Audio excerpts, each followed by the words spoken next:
Looking for hour of code ideas for elementary STEM?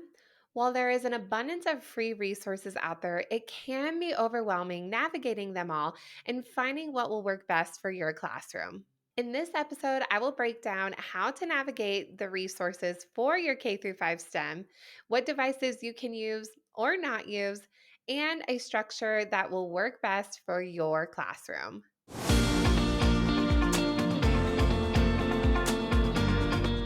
Before we jump right into this episode, I have created a freebie for you to help capture all the learning that you're going to have throughout this episode and all of the resources and how to get that all organized for K through 5 STEM. So you can download that free resource at naomimeredith.com/TPT hour of code. I love the hour of code, and this is an excellent unit to implement into your K through 5 STEM classroom, or if you are a classroom teacher who's interested in STEM, you can definitely jump right in because most of the resources I'm going to be talking about are absolutely free. To get me in the mood for this episode, I am wearing my Create with Code shirt that I got from Target a little while back. So it's super fun. Of course, you all know by now, I love a good theme. And so, of course, I have a coding shirt or two in my closet that I pull out during this time. I will say that the Hour of Code is one of the few units that I actually don't write or create everything from scratch because there are so many great resources out there that I personally know I don't have as much experience as the people who are creating them. And it is always changing. And I want to make sure that my students are exposed to these materials. That is why I have that free guide for you. It helps you sift through all that information. But again, these are things that I'm not always creating from scratch because there are so many coding languages out there, even for kids. And I want to make sure, again, that kids have access to those. Now, if you have never heard of the Hour of Code, that is okay. I am so glad that you are here. The Hour of Code started in 2013, and it was a way to get kids exposed to the world of coding at a young age. It was initially to be an hour in your school and to get kids pumped up and excited about computer science.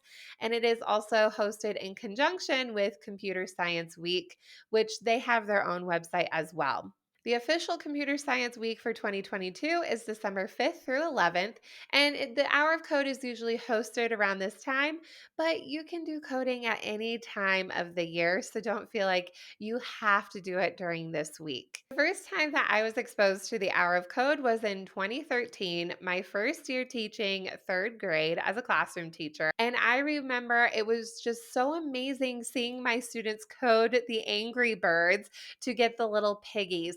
I had never seen anything like this. And this was my first real exposure as a teacher to see children coding. In hindsight, this could have been one of the many sparks that I had to get me into K through 5 STEM now. But at the time, I thought it was so amazing, and I still think that it's amazing to see kids being able to write a language using blocks to control what is happening on the screen. This was way more problem solving than just clicking arrows and playing a video game passively. The students were collaborating and problem solving, and I loved the excitement that they had when they completed each of these challenges.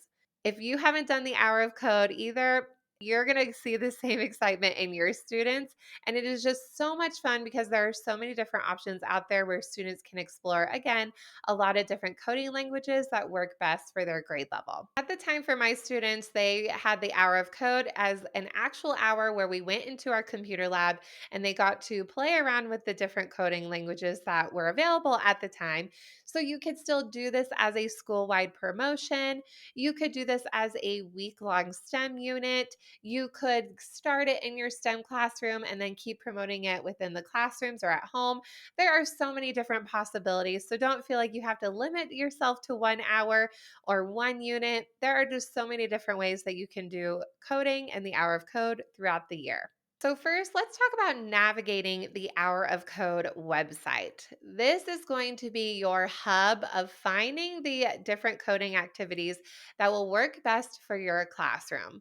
Like I said, this can be overwhelming at first, and over the years, they have been making the navigation of the website so much easier. The first thing you're going to want to do is to sign up to host your Hour of Code event. This is absolutely free. I feel like this is a way for them to keep track of how many kids are participating, and they will also send you some free resources or things to get you excited leading up to the official Hour of Code week. So make sure you sign up, put in a little bit of information, and then you are on your way to navigating the Hour of Code website. You're going to see that there are different types of coding activities that are organized by grade level. Those are the main types of navigation. Over on this side, you can get even more specific with the types of coding activities you would like to have your students exposed to. Some of these categories that are listed are the types of devices that you have. There's even an option if you have slow internet, you could filter out the activities that would work best for that on the devices.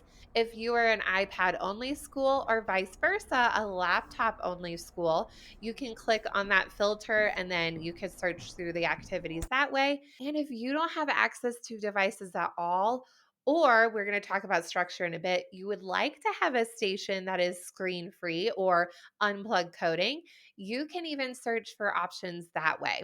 But it gets even better with these filters. You can even filter by the length of the lesson if you do want it to last an hour or if you do want it to last for over a week. You can even search through the different accessibility options. Play around with those filters. Like I said, it can be overwhelming at first, and I actually don't have students jump right into the Hour of Code website. They can get lost pretty easily. As a teacher, you want to pick through, play around the things that you think will work best developmentally, and then you can make a simple one-page choice board. I like to make mine in Google Slides that are view only, and then there's clickable links for the students. Or you could just send the links along to students in whatever LMS system that you like to use, or even create QR codes that the kids can scan.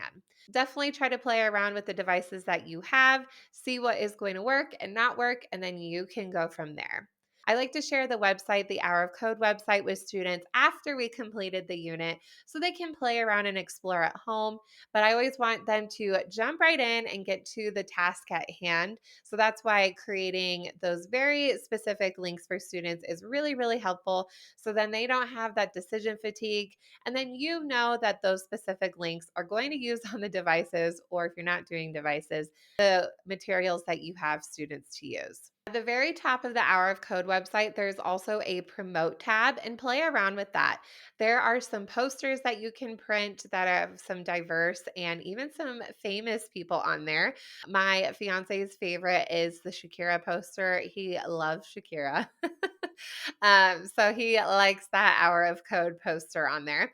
But there's some really cool posters, handouts that you could send or print and send home with families or teachers. There's some email templates.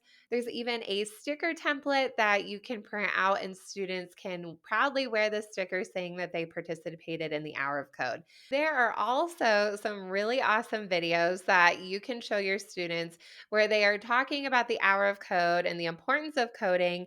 Again, some famous faces are in a lot of these videos, but these are really awesome resources to check out and really dive in to get kids excited about computer science and coding.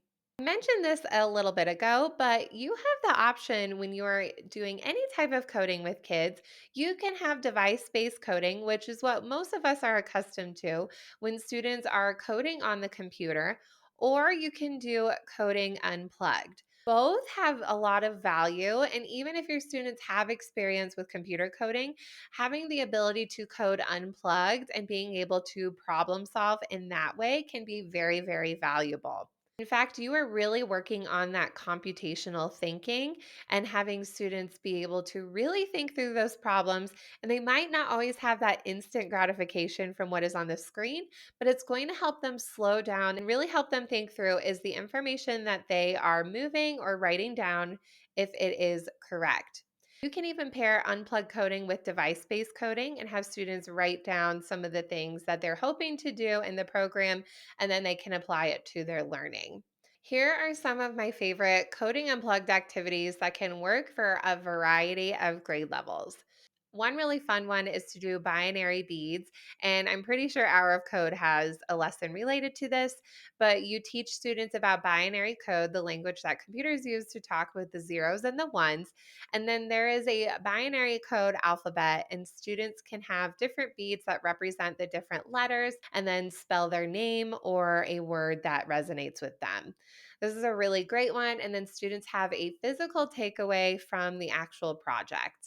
Another fun one that I did actually again when I was teaching third grade at this is all coming back to me now at a computer science training is we did cup coding. There are different pictures of cups where they are stacked in a lot of different combinations. And the goal of this is you have a programmer and then you have the robot. So the goal of the programmer is to write the code out using the language of this cup coding program. So, up means to hold up the cup 1 cup length, to a turn would be flipping the cup over at 90 degrees. A down would be putting the cup down at a cup length, and so on. There's a whole cup coding language for this activity. As the programmer, you are writing the code that will match the picture of what the robot needs to complete. Then the robot has to read your code with the arrows and the turns, and hopefully they are able to complete the picture without seeing the picture and only reading the code. Again, this is a great computational thinking lesson and a great problem solving challenge. Another one that is very similar that is really popular with younger students is to do a human robot coding. You can have different cards that have arrows that have different meanings, forwards, backwards. You can add in a jump, a spin, whatever you would like. I have this all created for you in my TPT shop.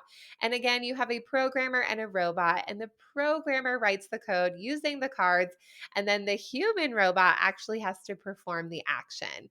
This is so much fun, and the kids like to, I have air quotations, control each other.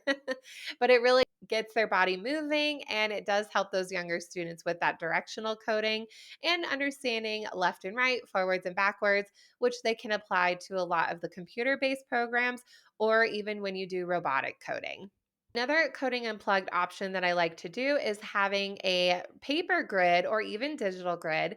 And there are different markers in the grid that students need to collect using a code. They can write down the code again using arrows, or you could have your own coding language written out, like block based coding. Block based coding is when you see the blocks with the words written inside, and then you drag the blocks over. Usually, you read it from the top to the bottom, and the robot or the program will read it from top to bottom with those different blocks. So this is like the in between of more complicated typing programs. Anyway, with this coding unplugged option, students can write the code using arrows, or they can write using your own language of block based coding to collect the different tasks on the paper. Again, I have a lesson created for this already. It's all about donuts, and there's a lot of fun different challenges within this that are all completely device free, and you can have students complete together. There's even a fun one where students have to complete it like Battleship. Thinking about adding in other devices to your hour of code time, a fun tool that you might have in your classroom or you can invest in are Makey Makey. Basically, how the Makey Makey works is you have different clamps with wired connections that go into this hub, and the hub is connected to the computer. On the computer, you have the coding program Scratch open, and then you play around with the Makey Makey options. And then you can connect the clamps that are connected to that hub to different things that are conductive.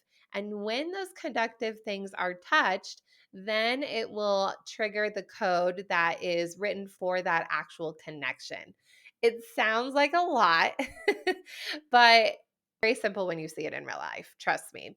I saw something like this very similar in real life. The STEM teacher and me got really excited.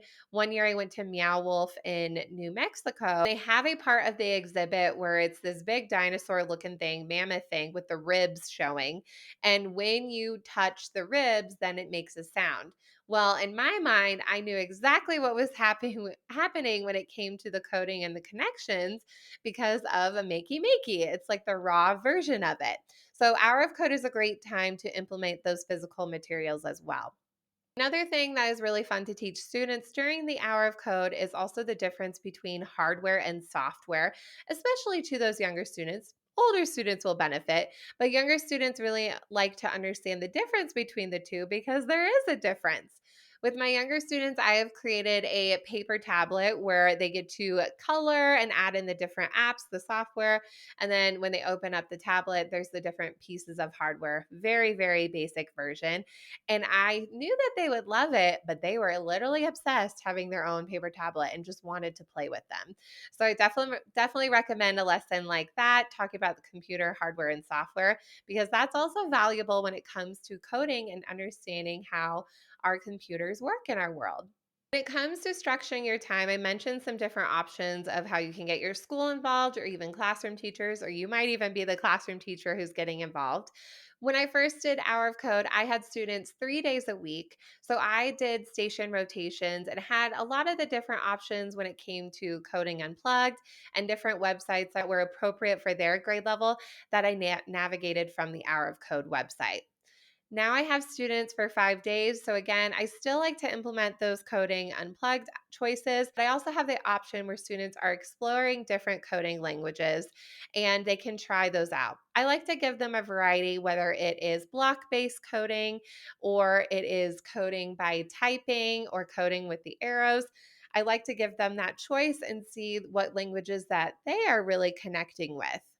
I also like to start off my lessons, whether it's the station rotations or it is with the whole group instruction, with different videos that are related to coding, which I'm going to talk about in a second. I am a great facilitator when it comes to elementary STEM coding, but by no means am I an expert on this. I realize that not all students are going to be computer programmers, but you never know who's going to be. So I always want to expose kids to a lot of different things in general when it comes to my STEM class. So this is a really great time to do that. Also, for me personally, I do robotics as a whole separate unit. I don't really do a whole lot of robotics during my Hour of Code unit because I want to dive in deeper when it comes to robotics. So for me, I like to start with Hour of Code. I do typically teach this around December or January, and then my unit immediately after is my separate robotics unit. That way, students have a background when it comes to different coding languages, and then they can really play around with those languages when it comes to the robots that we're using and see the output of what the robot's task is going to be. That is a personal preference, but what has worked well in my STEM classroom, definitely up to you. I know people also like to implement robots in their Hour of Code, so do what works best for you and the time that you have with kids. Like I said, this Hour of Code unit, I don't create a whole lot for it because there are so many great things out there. And this even includes a ton of video resources that I love to show my students when it comes to computer science and coding. Brain Pop and Brain Pop Junior have a lot of great videos, and they have added a lot more over the years when it comes to learning about computational thinking, different ways to code, such as looping, or even parts of a computer and coding in general. And in the free guide, I even break up which videos I like to use with each grade level so you're not always repeating the same ones. You also know that I am a huge fan of SciShow Kids, which I talk about back in episode 17, where it's all of those different resources I like to use for imagining. SciShow Kids also has some great videos when it comes to teaching about robots and the parts of a computer. If you want to dive in even deeper when it comes to coding, some of you might even be a technology teacher and not necessarily STEM. Code.org, separate from Hour of Code, they have more extensive materials and actual units and a progression of learning when it comes to coding in your classroom. This is also great to look into if you're thinking about a different after school opportunity. You don't need to go and you don't need to go and create anything. There's so many things on there that you can just plug and play, especially for those kids who really are getting obsessed about coding. Again, another great after school activity with very minimal prep. One of my favorites for after school activities is the Google CS First curriculum. There is a whole theme and a different challenge that they have to create. They're always improving this curriculum and really making it self guided, and kids can access the information at home. As a recap, there is so much to do for Hour of Code, but it is such a fun unit to implement. And really, it should be your least stressful unit out of your whole entire year because most of it is already done for you.